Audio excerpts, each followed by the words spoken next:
number. Did the operator enjoy this witticism?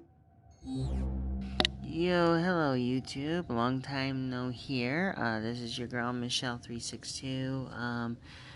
Yeah, I've been away for a while. Just doing it something a little different. Coming back on YouTube a little bit here and there.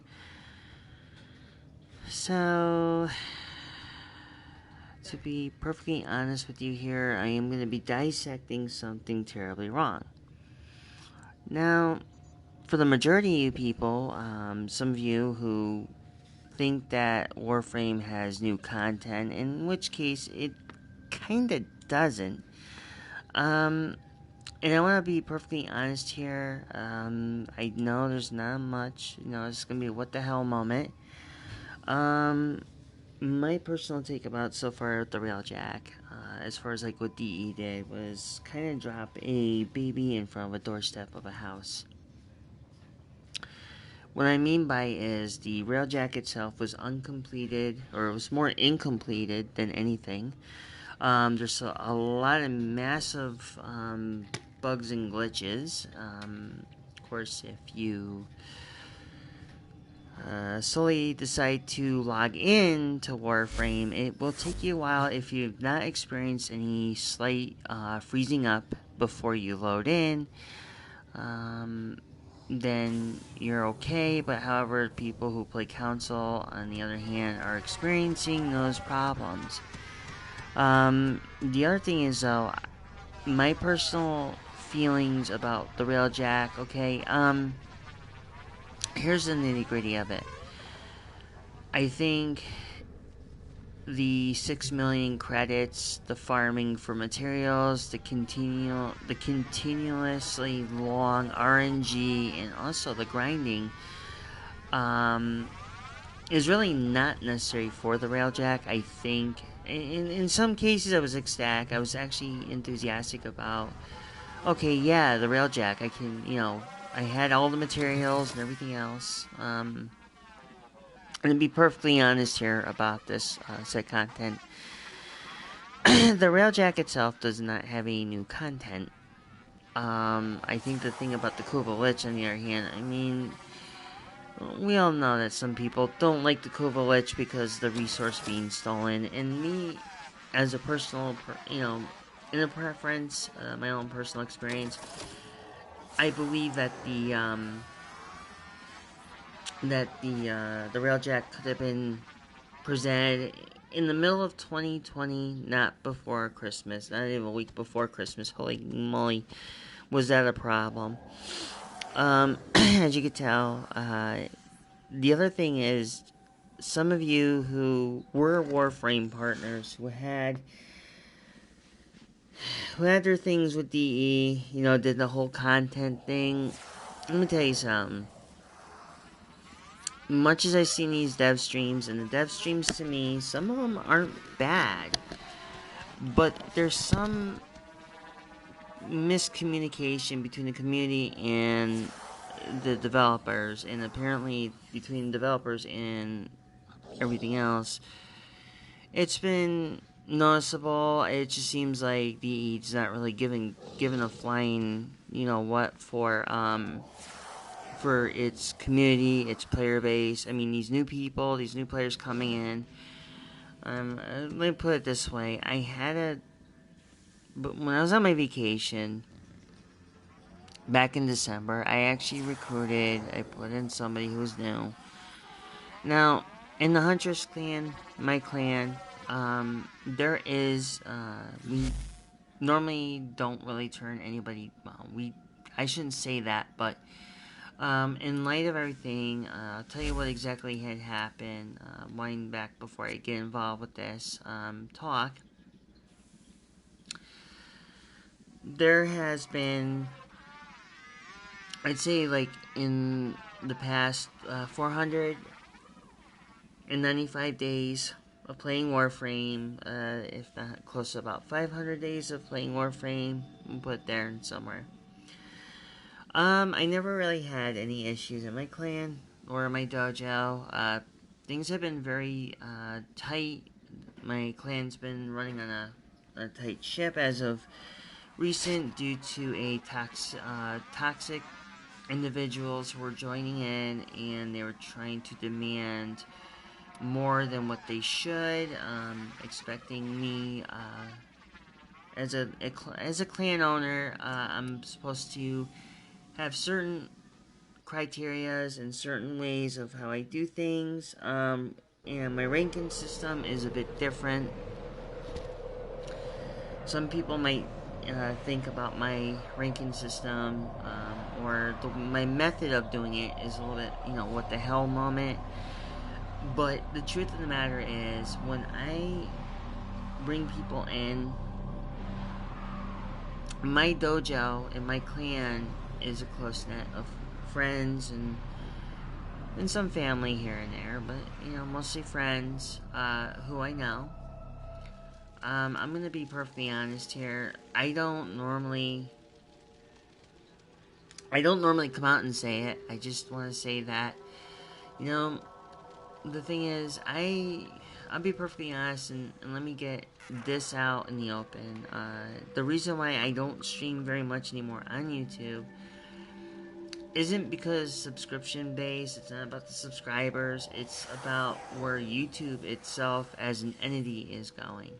I feel that the way how they're starting to demonetize more, and certain things not meeting up with YouTube standards is starting to, the false claims, these third-party people coming in making these false claims about, they can put a copyright strike against you or copyright claim.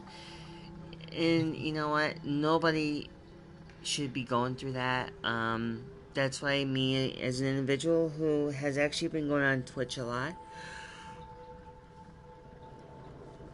who sees myself as more getting involved with more of Twitch, more of the more content being loaded in there. As of recent, I cannot tell you exactly what else has been going on. Just the fact that there's been a lot of things, a lot of issues, a lot of people who have been going back to what I was about to say. Why my clan, the Huntress clan, has been very tight on bringing in members. And I want to put out here, it's anybody who should not take offense to why the Huntress clan, my clan, has becoming very strict on members, meeting up with certain criterias. What we look for in our clan, first thing, not besides the railjack being really glitchy and buggy, which I pretty much covered earlier, opening part. The Kuva Lich I can care less about, because I'll never do it. Okay, I think the Kuva Lich is really an honest to God waste of time. I believe it was one of the worst content, some people would put it as. It was the worst content to ever come out. It was the worst update. The railjack just made it worse, because even if you are flying a railjack and you go out there, you're the pilot, you're the owner of your own railjack, and you go out there, chances are you're going to be glitching. And what I mean by glitching, you're going to have your Archwing attached to you the moment you get back into the Archwing. A lot of things are terribly wrong with the railjack itself. But now, jumping back to what I'm about to say about the Huntress clan being strict is, I had a couple of members in my clan who, I'm not going to say who they are, were very toxic and very demeaning to not just me, but to other girls in the clan.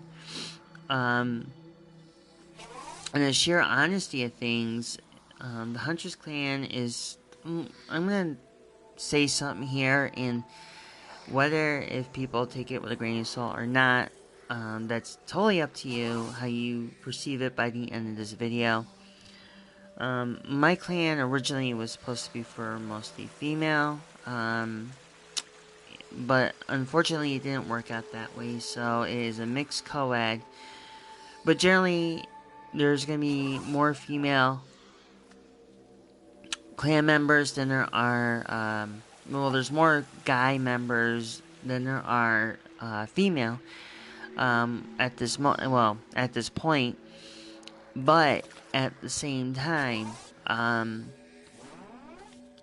some members I've had were very mean, and they were going after some of the women, some of the girls in my clan that felt very uncomfortable, and therefore my clan has become strict upon things. I mean, me as a clan owner, I'm not.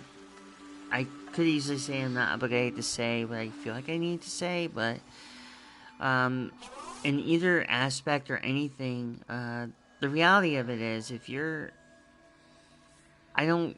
It's not just my dojo. You have to be mindful of.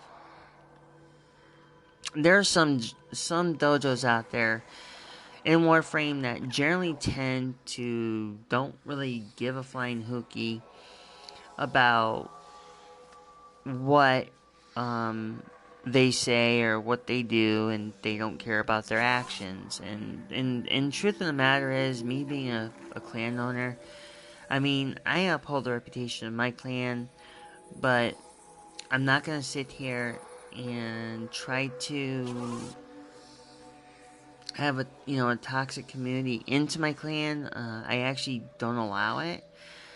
I know some people might think it's harsh. I know some people might think that maybe I'm being a bit of a female dog, but you know what? In the sheer honesty of things, I'm looking out for everybody in my clan. It's not just the women I have to look out for. It's everybody. My clan is set by, you gotta be mature to join. You obviously have to be mature enough to join, and you can't be misogynistic. You can't pull any hate or anything in my clan because it's an automatic boot. And we've had members in my clan who had actually done that, who were misogynistic and created a lot of problems, and it wasn't very good. It actually didn't help very much with the morale, and I had to boot quite a few people in it. As you can tell, me floating around in my dojo like this, where I am now in my life, and playing this game as long as I have, which has been almost 2 years. So I have a lot to look up to. A lot of money and time is being invested. And stuff here is still being worked on, but it's my reputation, it's my clan. Well, first off, my dojo, my clan, my reputation, and all that to me is something that's on the line. Nothing bad's gonna happen to my clan, but however, I don't want my clan to misrepresent who and what they are. And having toxic people or anything of that nature in my clan is an automatic boot. But the one thing I am going to show you that's been really on my mind, has got me a little bit upset. Okay, as you can tell, I'm nearing the entrance of my dry dock. As you can tell, I'm in my my entryway to the my entry and exit way to the dry dock.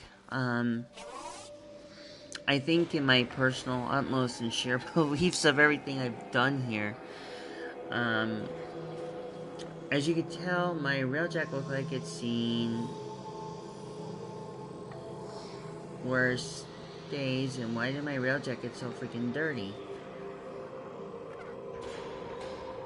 Right, this is a little unusual for my railjack to be dirty.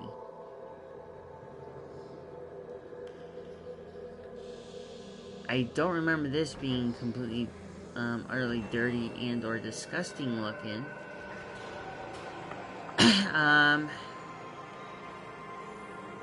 Right. I thought my railjack was a little bit cleaner than this.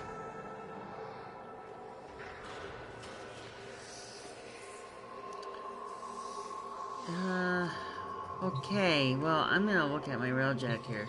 But what I want to get across is that the fact of the matter is, you don't really do stuff where yeah, you really don't do stuff where,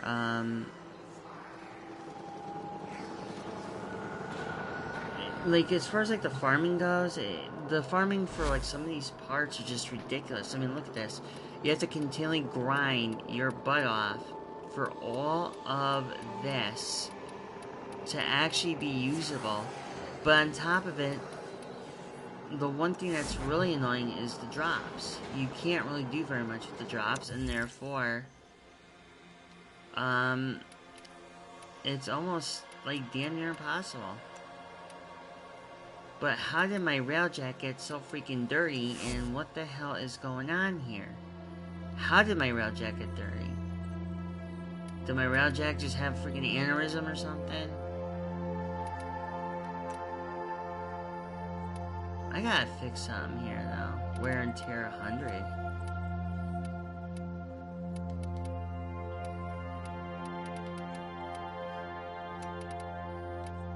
Okay, that was not cool. I don't know how I got a wear and tear 100. It may have been from the night before. I know I was in here looking at my railjack and stuff, but I may have done something that I should not have done. So, okay, now I feel better that my railjack is not wear and tear anymore. But there's my railjack for about 6 million in credits. And I feel that it doesn't matter how much time and effort you put into this thing. It's just not worth it. It's really not worth the time. I mean, to me, building my railjack, or building any railjack for 6 million credits and farming your butt off to the point like, oh look, you know, there it is, I'm just farming my butt off. But you're farming your butt off to really just not show any accomplishments, you know? So,